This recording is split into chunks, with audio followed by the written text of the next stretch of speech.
Parece um pouco incoerente que a Constituição pudesse ser modificada nos 5 primeiros anos por emenda, mas que tivesse que aguardar 5 anos para fazer revisão. Mas existe sim uma coerência aí dentro. A emenda, processo normal, ela tem um método de produção mais difícil do que a revisão. Então, olha só qual é o pano de fundo para a gente não esquecer esse tema. As primeiras emendas que foram feitas durante os primeiros 5 anos se submeteram a um processo mais rigoroso, mais rígido, mais dificultoso.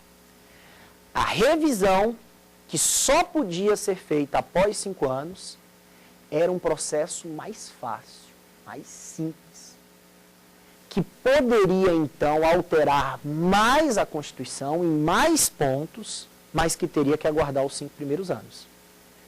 O que o Constituinte originário pensou? Pode emendar, obedecendo essas regras mais rígidas.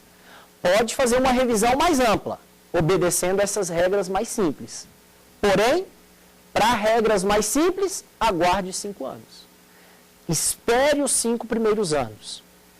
Gente, pelo amor de Deus, durante os 5 primeiros anos, pôde-se emendar a Constituição. Pôde, é possível, foi feita emenda durante os 5 primeiros anos. Depois dos 5 anos, era possível fazer a revisão. A revisão é um processo especial, mais simples. Então, concluindo, não houve limitação temporal para a expressão gênero reforma da Constituição. Houve limitação temporal para o processo específico revisão constitucional. Passamos para o terceiro limite, limite circunstancial. Não foi necessário entrar nesse mérito no processo revisional brasileiro, porque nós não tivemos, e até hoje não tivemos, nenhum período considerado de limitação circunstancial. As limitações circunstanciais estão previstas também no artigo 60, parágrafo 1º, e consistem em estado de defesa, estado de sítio e intervenção federal. Essas 3 situações de crise, elas ainda não apareceram no ordenamento constitucional pós-88. Então, a revisão ocorreu sem se perguntar se ela poderia ocorrer durante o processo de crise para efeitos práticos. Mas e para efeitos teóricos? Caso nós viermos a fazer outra Constituição, eu queria, André, saber, será que a revisão, como foi prevista, também estaria sujeita aos períodos de limitação circunstancial? Resposta, sim. As limitações circunstanciais também seriam estendidas ao processo revisional. A revisão não poderia ocorrer se fosse instaurado um estado de defesa, um estado de sítio ou uma intervenção federal. Por que não?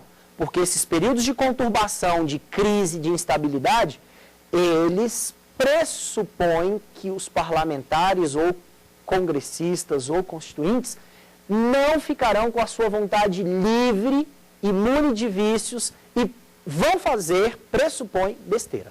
Vão fazer besteira. Então é melhor não se mexer na Constituição durante os períodos de crise. Ok? Mesmo não tendo sido prevista para revisão, ela seria também estendida, assim como as cláusulas pétreas. Nossa última limitação sobre a revisão constitucional diz respeito ao seu procedimento, que é o ponto mais importante. Esse é o ponto-chave. Como se fazer a revisão? Já deixamos muito claro aqui que a revisão era um processo mais fácil quando comparado com a emenda. A revisão é um processo mais simples. Mas no que consiste essa simplicidade? Primeiramente, a revisão ela deveria ser instaurada por iniciativa do Congresso Nacional. A iniciativa para abrir uma revisão deveria vir do Congresso. Tinha que aguardar 5 anos. Uma perguntinha. 5 anos era o tempo mínimo ou era um tempo exato? Em outras palavras, poderia esperar 6 ou 7 anos para fazer a revisão? A resposta é sim. A revisão não tinha que acontecer exatamente após 5 anos. Eu poderia fazer a revisão depois de 7 ou 8 anos. Tá? Não precisaria ser exatamente em 5. O nosso Congresso Nacional da época, entende-se que ele se precipitou.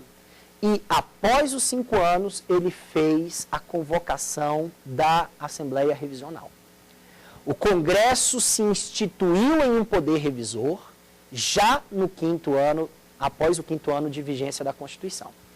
Então, ela foi instaurada em 1994. Em 1994, por iniciativa do Congresso Nacional. O Congresso Nacional não quis esperar mais tempo, resolveu fazer a revisão. Acontece, meu amigo, que a nossa Constituição se mostrava uma carta muito boa. A Constituição até então, e ainda diríamos hoje, ela era uma Constituição que atendia em grande parte às necessidades de uma nova ordem que estava instaurada a partir daquele momento. E houve uma espécie de pressão, tanto popular quanto dos grupos de pressão, mídia e outros meios, para que a revisão não fosse feita, ou que pelo menos não se mexesse em grande parte do texto constitucional. A ideia era de que houvesse uma pressão para que a revisão fosse a menor possível. Até porque o que se entendeu é que 5 anos ainda foi um período curto de vivência constitucional. Talvez por um período mais longo a gente encontrasse mais necessidade de revisar a Constituição. Então o Congresso instaurou a revisão, mas ficou preso a uma pressão de não sair mexendo em qualquer ponto da Constituição.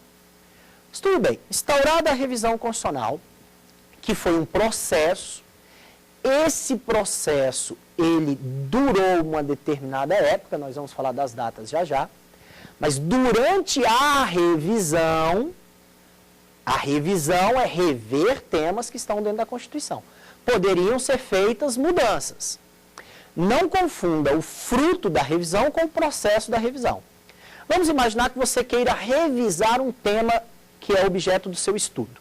Você resolveu revisar o tema processo legislativo. Então você pega o tema processo legislativo e começa a revisar. De repente você encontra um ponto que você se entende falho. Então você vai pegar aquele ponto e aprofundar, e rediscutir, debater e até modificar suas anotações. A mesma lógica se deu com a revisão da Constituição de 88. A Constituição inteira entrou em revisão e foi proposta ou foram propostas pequenas alterações durante a revisão. Para ser um pouco mais exato, qualquer deputado ou senador poderia propor uma emenda de revisão. Emenda de revisão era uma alteração pontual durante o processo global de revisão. Como nós tínhamos uma quantidade muito grande de parlamentares, e todos eles querendo participar, todos eles querendo mostrar serviço, aviso a vocês que foram apresentadas mais de 30.000 propostas de alteração da Constituição. Talvez daí vocês imaginem por que a pressão de não sair mexendo. Porque se dependesse só daqueles indivíduos, a Constituição seria absolutamente alterada. Dessas mais de 30.000 propostas de alteração, somente 74 realmente foram discutidas. Ou foram agrupadas, ou foram descartadas, ou realmente não houve uma espécie de aceitação por meio da bancada mais expressiva do Congresso de debater outros temas. 74 temas foram discutidos. Desses 74 temas, 6 emendas de revisão foram aprovadas. Gente, por favor, não foram feitas 6 revisões constitucionais, não. Durante a revisão, foram feitas 6 emendas de revisão. Porque durante a revisão, pôde-se fazer pequenas propostas de alteração. 6 foram discutidas, debatidas e aceitas, aprovadas. Então, quem podia apresentar uma proposta de alteração? Só os constituintes revisionais. Vai ver que é bem diferente da emenda que a gente vai estudar depois. Só os constituintes revisionais puderam apresentar propostas de emendas. 6 viraram emendas. Para virar emenda, André, o que foi necessário? A emenda de revisão, ela era discutida de um método, de uma forma mais fácil do que a emenda tradicional. A emenda de revisão era discutida em sessão unicameral. O que é uma sessão unicameral?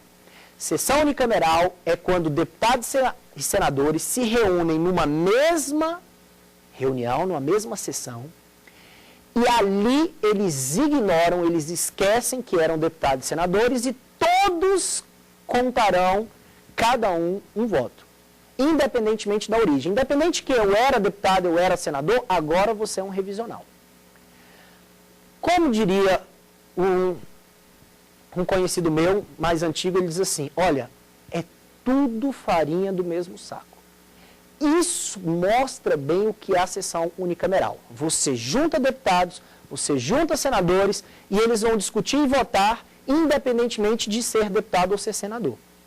Então, não se leva em consideração a origem da casa. Não se leva em consideração de onde ele veio. Apenas ele tem direito a um voto. Isso é muito mais simples do que fazer uma emenda. Porque a emenda, que nós vamos discutir isso aqui de forma mais profunda, ela tem que ser aprovada em 2 turnos de cada casa. O que gera, no mínimo, 4 votações. Para fazer uma emenda normal. Para fazer a emenda de revisão, uma votação. A sessão unicameral só já é capaz de aprovar uma emenda constitucional. Então, você reduz muito o processo de aprovação da emenda de revisão quando comparado com a emenda constitucional. Isso passa a ser um processo bem mais simples, bem mais fácil. Outro ponto importante sobre a emenda de revisão. A emenda de revisão deveria ser aprovada por um quórum mais fácil, que é o quórum de maioria absoluta. Repare bem, meu amigo, que as emendas tradicionais precisam de aprovação de 3/5. 3/5 equivale a 60% dos votos. A emenda tradicional precisa de 60% de votos a favor. A emenda de revisão, que é mais fácil, só precisa de maioria absoluta. Maioria absoluta em porcentagem é qualquer número superior a 50%. Então, é mais fácil, novamente, aprovar uma emenda de revisão do que aprovar uma emenda tradicional. Essa era a grande vantagem. Por isso, ter que esperar 5 anos. Porque o processo era bem mais simples. Poderia ter sido feita muita modificação no texto constitucional.